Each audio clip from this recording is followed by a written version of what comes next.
Sorry, my bad.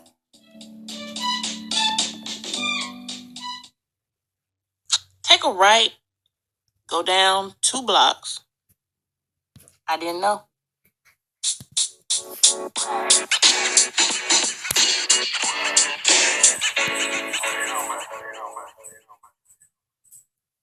Hi, thank you for tuning in to That's the Setup podcast. I'm your host, Sharika Duncan, a new author of the Setup novel. Check me out on Instagram at Sharika Duncan and on Facebook as Sharika Duncan Author or my website, sharikaduncan.com.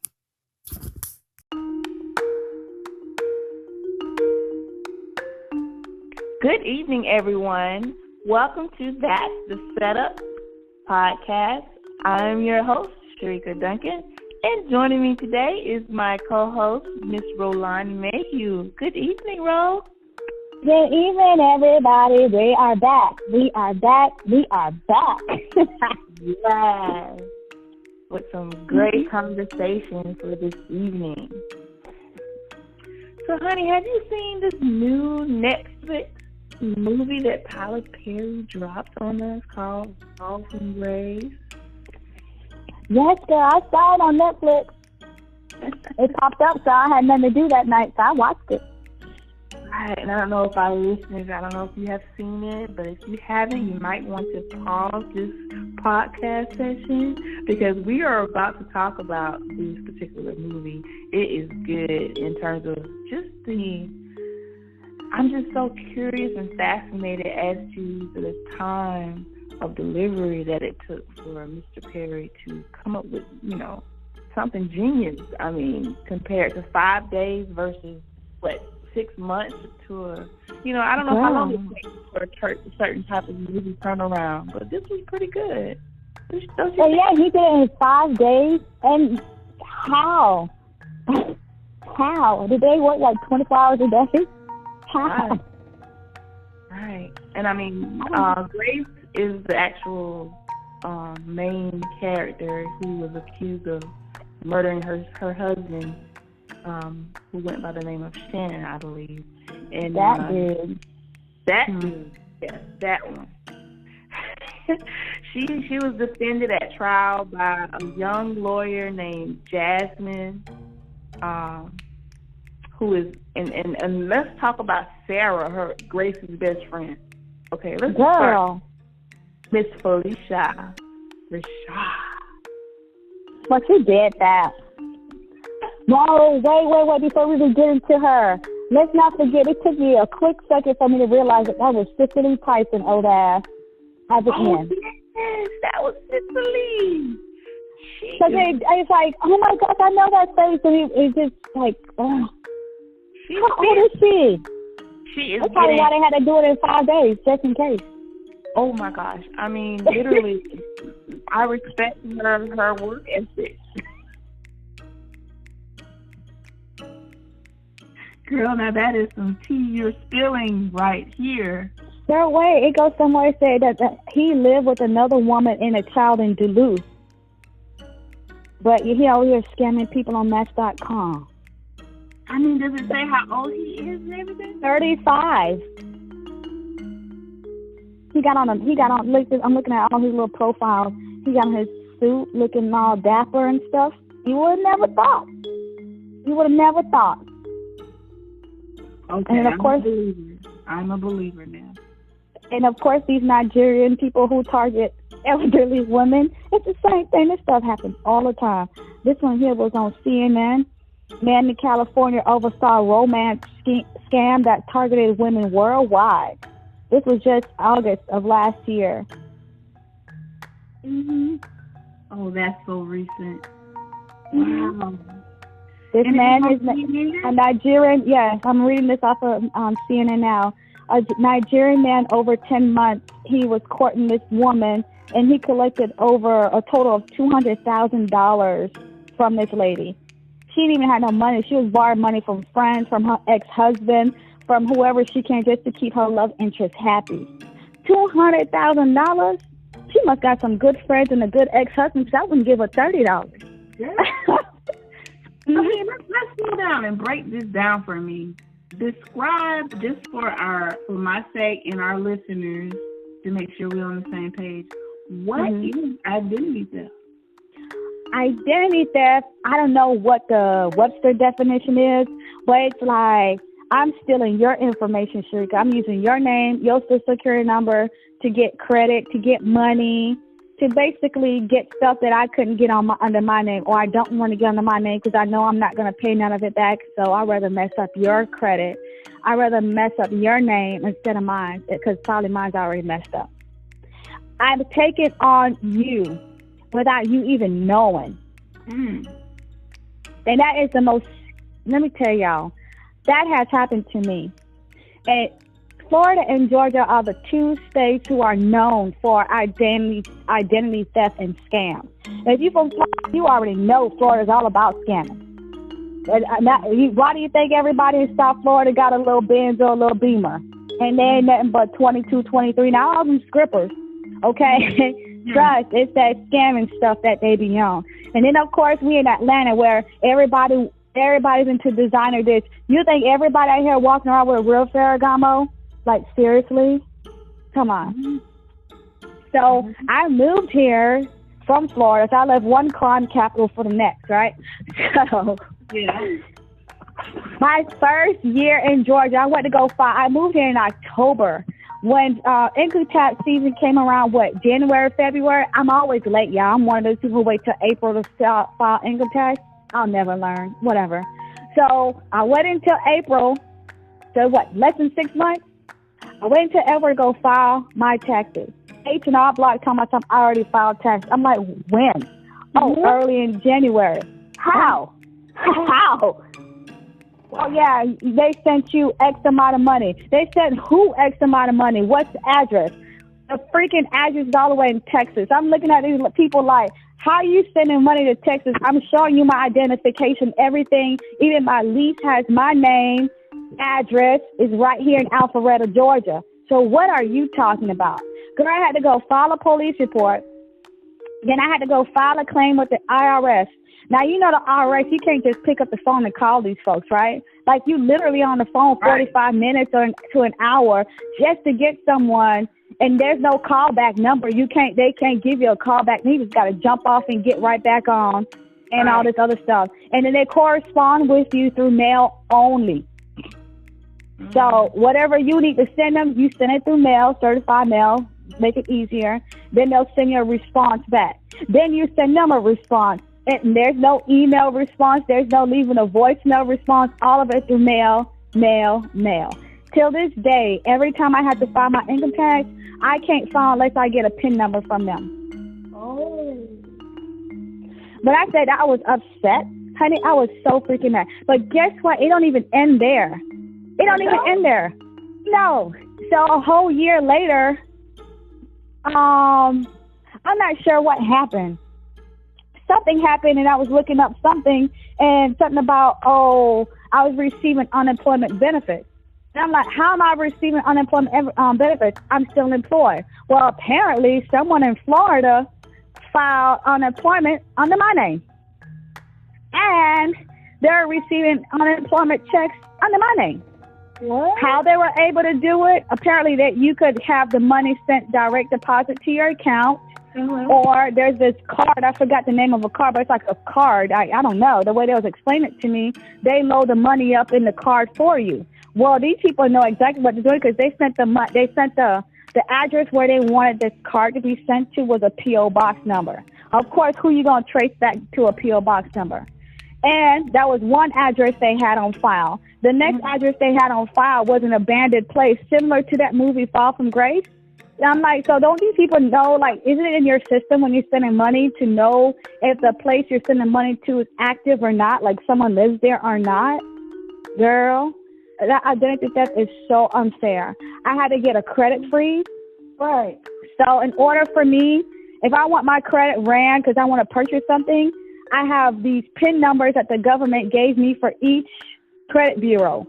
There's 3 of them, TransUnion, Equifax, and Experian. And I have a specific PIN number for all 3 that I have to log on and put those PIN numbers in order for me to be able to lift my credit so that someone could run it in order if I want to get a loan like that. It's a headache. That sounds very, oh my God. But I thank God that it wasn't as extreme as other people, so I can't even get mad. I was able to, it was just those two little incidents, but I'm able to where, you know, I'm doing the best I can to stay on top of it. And of course, I request my credit report every year, and I thoroughly look through it. Make sure ain't no funny business stuff is happening. I apologize that you went through that ordeal. That sounds... Man, some people have gotten it worse, honey. So I thank the Lord that it didn't get as bad. But it's a nightmare. Because if I don't get that PIN number, I can't file my taxes. God forbid I lose that piece of paper. Then I got to call the IRS. You know how I have to prove myself? They're going to ask me these questions, and I still need to take a picture of my driver's license and all this and all that. And I have to mail it to them because everything is the correspondence through mail. It's too much.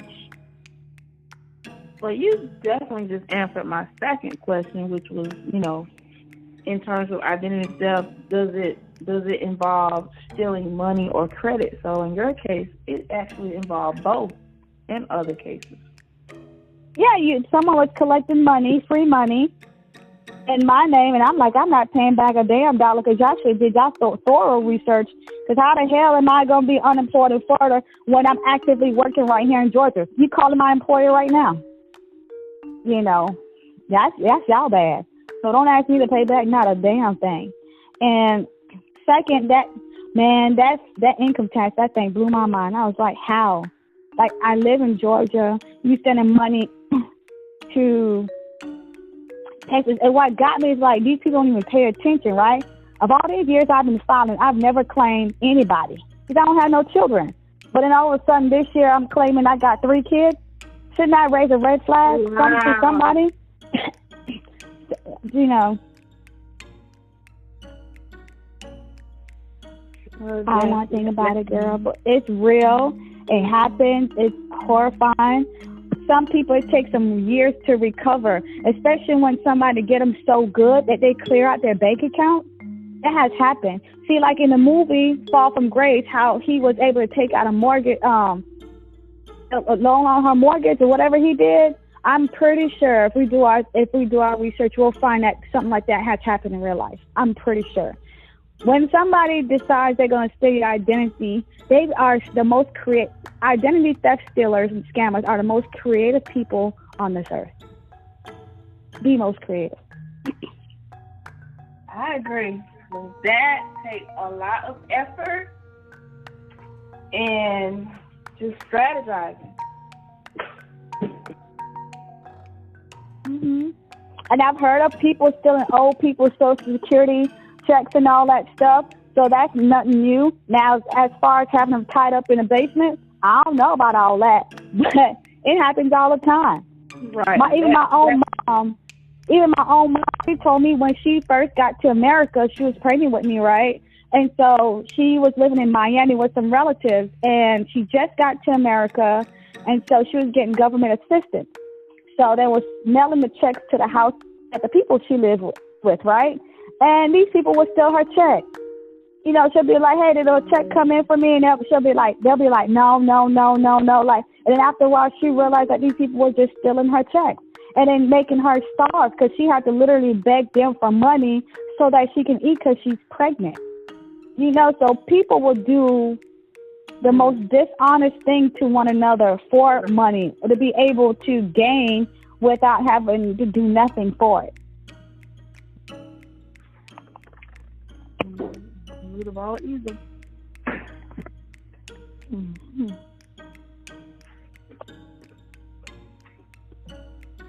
Definitely the root of all evil. Terrible. Y'all just worried about too much about this Tyler Perry movie, okay? Leave the people wigs alone. Right. Let's get down to the heart. Let's focus on the talent of the people. The actresses, you know, I thought most of them did a good job. They did. I think the plot was good. There was a little bit of exaggeration, but it needs to because it's a movie. Duh. Yeah. It was not a real life situation. I mean, even though we could relate to certain things, but he ad-libbed. That's the beauty of the film industry. Well, it was better than seeing another Medea movie. I couldn't take another one. Oh gosh, yes, he's improved definitely, and I love just supporting Tyler Perry just for whatever he stands for. I support anyone who's able to pull off what he did in 5 days. 5 days. Because you got to think about it. You got a whole crew. You got people that do hair and makeup. You got people to do the set, the prop, someone to pick out the clothes and shoes, the jury. You got someone to direct this, direct that. You got someone driving this person from that trailer to the next scene. It's just a whole slew of people. And you're able to conduct that in 5 days. I mean, so you have to be pretty organized to be able to pull that off. Hats off to his team, because I know he has several people around him that are all in sync to the vision. So I salute them. I salute them for their hard work. And he works with professionals, legends, veterans in the game. Felicia Rashad, Cicely Tyson, these are legends. These are not people from around the corner, you know. So what's the best way to protect your identity? I don't even know, honey, because I'm still trying to figure out. I know one thing that I try to do is routinely from a let's scale back to social media, like, or email. I reset my password, you know, on a routine schedule, so that in case some type of hack situation, I can, you know, just navigate around the possibility of my identity, you know, being exposed. Sometimes people have access to your email account from some old cache saved, you know, password on someone else's PC, or they may have the auto forward. You can set someone as an auto forward on your email account, and say you disable your email account, it's still set. It's still active for the next person who used that email account. Mm-hmm. Then your identity is just up for grabs. I just like to reset passwords and try to at least give a decent encrypted code, not to make it easy for someone to guess what the password may be. And I know for myself, what I do is, you know, when you go somewhere and you fill out something, they actually have the nerve to want to know your social. And I'm like, no. And I was like, is there another way you would like to, like, for instance, like Xfinity. You know, one time I called in because I'm a customer. The guy's like, okay, we just need to know who you are. What's your social? No. Oh, man, I need to verify you. Well, there's other ways you can verify me. You can verify me through my phone number or my home address. Right. Like, sometimes you just have to be stern and know that you do not have to give anyone your social security number in order for them to identify who you are. Even your student loan people, you know, if they ask you for your social security, you say no. You give them your student account, and if you don't know your student account, they just gonna have to figure out another way to do it. Yeah, limit your exposure. Let's limit our exposure, so that's one thing. That's one way we can stay on top of it the best way we can, and mix up our password. Don't use the same password in every single, you know, platform or email account. Ouch. She stepped on my toes. Mix it up. You have to mix it up, because I do, but I can jump it around somewhere. And I love alerts. I love to just set auto alerts on activity, bank activity, whatever it is. I want to see what's happening. Yeah, I got those. Yeah, I did too. Mm-hmm. Yeah, I got myself set up on on my debit card. I set it up to where if I go over, if a certain amount of dollars is used on the card, it flags it. Right. Mhm. And I remember when I I set limits to my spending on the card just so that, you know, the bank is aware. Wait a minute, let me call her and see if, you know, if this is a suspicious activity.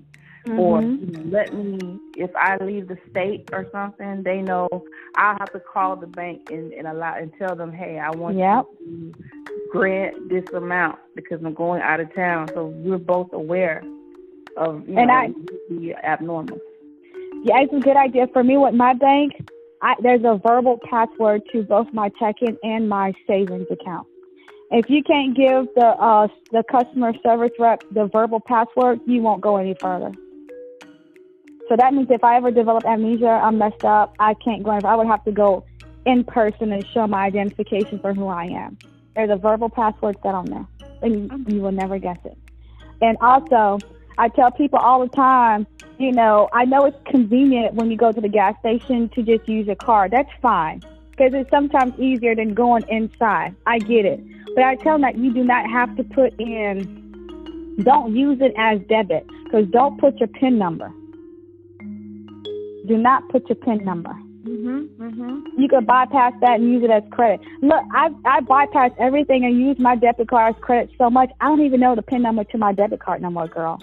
I agree. At the grocery store, no matter what, if there's an option to bypass it, bypass.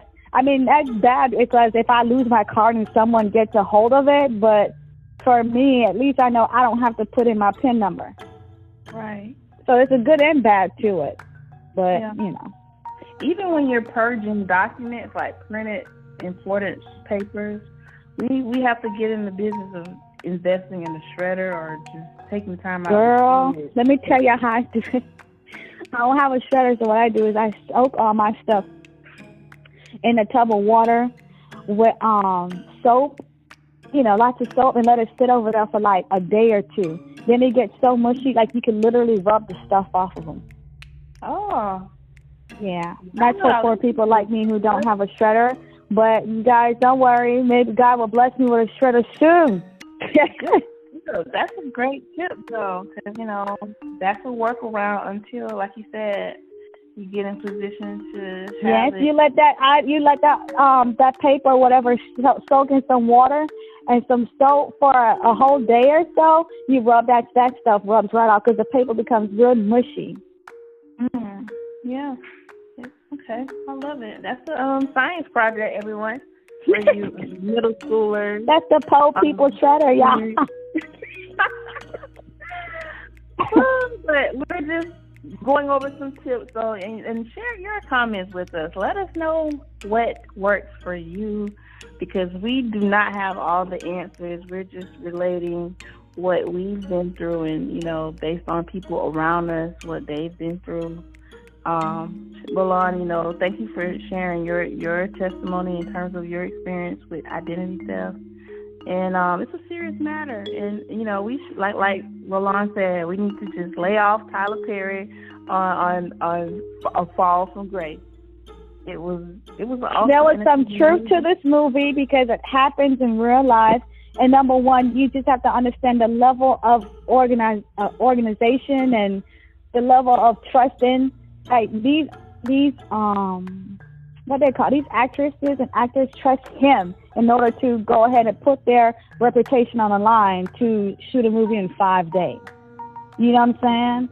Exactly. And yeah, come on, bro. Like I said, if you guys could do better, make it happen. We're here to support good stuff. You know, we want to see us. All of y'all got your own talents and your own gifts, and we shouldn't be out here trying to be nitpicky over some wigs and bad editing. The editing was not that bad, dude. Come on. Right, anyways, right. And as far as identity, yes. As far as identity theft goes, y'all just be careful. Don't feel too comfortable letting people know all your personal information. You know, I know friends, oh, my best friend, she know my password. My best friend, she know my PIN number. And then y'all fall off over some dude. Y'all ain't best friends no more. And that's some problem. You know, you got to be held accountable for your personal stuff. If you're of age, if you're not of age, that's understandable. Because what used to getting is people, still to this day, people will put stuff under a young person's name. Like, why would you do that to them? It's 2020. You're still doing that. I mean,